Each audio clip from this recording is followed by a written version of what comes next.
Welcome to our channel, where we delve into the captivating lives of extraordinary individuals who have left an indelible mark on the world. In today's video, we present the intriguing biography of Marilyn Monroe, an enigmatic actor known for his versatile performances and captivating on-screen presence. Join us as we explore the fascinating journey of Marilyn Monroe. Marilyn Monroe, whose real name was Norma Jean Baker, was born on June 1, 1926. In Los Angeles to a single mother, Gladys Pearl Mortenson. Her father's identity remains unknown. From a young age, she was considered difficult to raise and emotionally unbalanced. Even during her elementary school years, she was placed in foster care. In her new home, Monroe was raised harshly and strictly according to Christian beliefs. When Monroe was 7, her mother was hospitalized for depression, and she was placed in the care of Grace McKee, a friend of her childhood.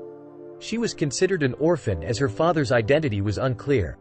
However, her relationship with Grace's family continued, and 2 years later, she returned to live with them. After Monroe was sexually abused by her new foster father, she moved to live with a distant relative, her aunt. But after her aunt's passing, Norma had to return to foster care. Monroe graduated from high school in 1941 at the age of 15.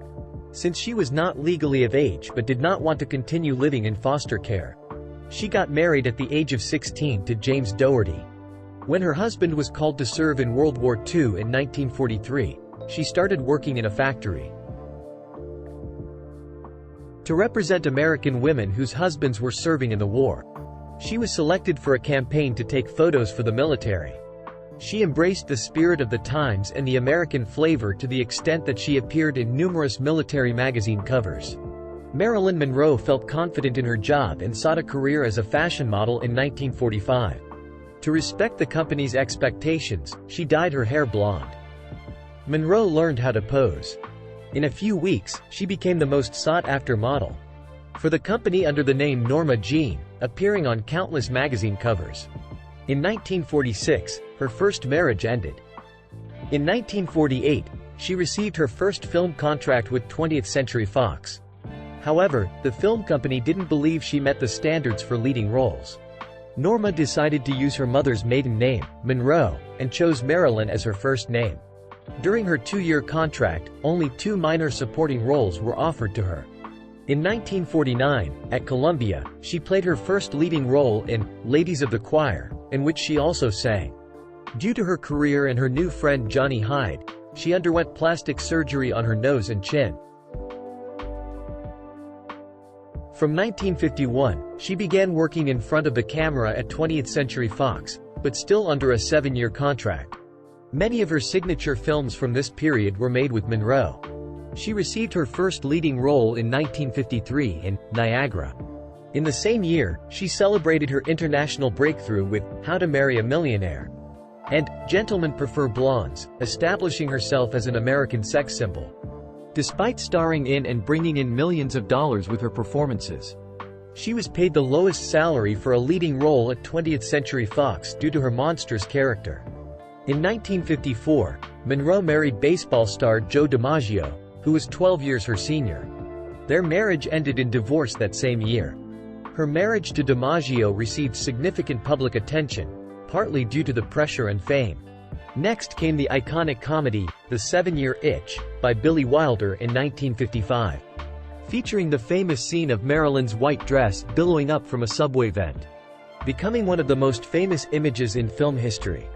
Despite playing leading roles and earning millions of dollars for her films, she was paid the lowest salary for a leading role at 20th Century Fox because of her difficult personality. In 1956, Monroe moved to New York to continue her acting training at the Actors Studio, where she met acting coach Lee Strasberg and playwright Arthur Miller. She then returned to Hollywood and appeared in the film Bus Stop. Following this work, she was first mentioned positively in film reviews. With Miller's support, whom she married in 1956, she established Marilyn Monroe Productions in 1957. Right after that, The Prince and the Showgirl, starring Laurence Olivier, was released. Her mental condition became worse when the child she longed for was miscarried. She had to turn to child psychologist Anna Freud, the daughter of Sigmund Freud. In 1960, on the set of Let's Make Love, Monroe had a short affair with Eve Montan. During this time, she was addicted to morning amphetamines, leading to insomnia at night. The effects of the drugs resulted in constantly fluctuating moods, fatigue, and memory loss. After Arthur Miller admitted to an affair with another woman, their marriage ended. In 1960, Monroe's therapist had her placed in a psychiatric clinic. In 1961, she completed her final film, The Misfits. In 1962, Dean Martin began filming Something's Got to Happen. Even here, as in previous shots, she had to struggle to remember her lines in her head within a few minutes, making working together a nervous challenge for everyone involved. The film, Something's Got to Happen, remained unfinished. Monroe's personal life received a great deal of attention. She struggled with drug addiction and mood disorders. She married James Dougherty on June 19, 1942, and divorced 4 years later when Monroe decided to pursue an acting career. She married baseball star Joe DiMaggio on January 14, 1954, and divorced in November 1954. Monroe married playwright Arthur Miller on June 29, 1956. And they officially divorced on January 24, 1961, following infidelity on both sides. Her marriages with the former baseball star Joe DiMaggio and playwright Arthur Miller were highly publicized.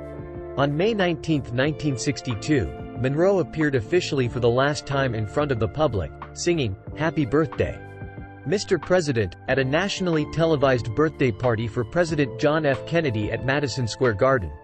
The dress she wore was specially designed by Jean-Louis and was auctioned in 1999 for $1.2 million. Rumors of Monroe having romantic relationships with both John and Robert Kennedy in the early 1960s created a significant scandal. On the night of August 4, 1962, Monroe was found unconscious by her housekeeper in Brentwood. Marilyn Monroe was officially declared dead at a Los Angeles hospital in the early hours of August 5, 1962. And there you have it, the incredible life and times of Marilyn Monroe. Her story is a testament to the American dream, the highs and lows of fame, and the enduring allure of a true Hollywood icon. Thank you for joining us on this delightful journey through the life of Marilyn Monroe. If you enjoyed this video, don't forget to like, comment, and subscribe to our channel for more inspiring stories.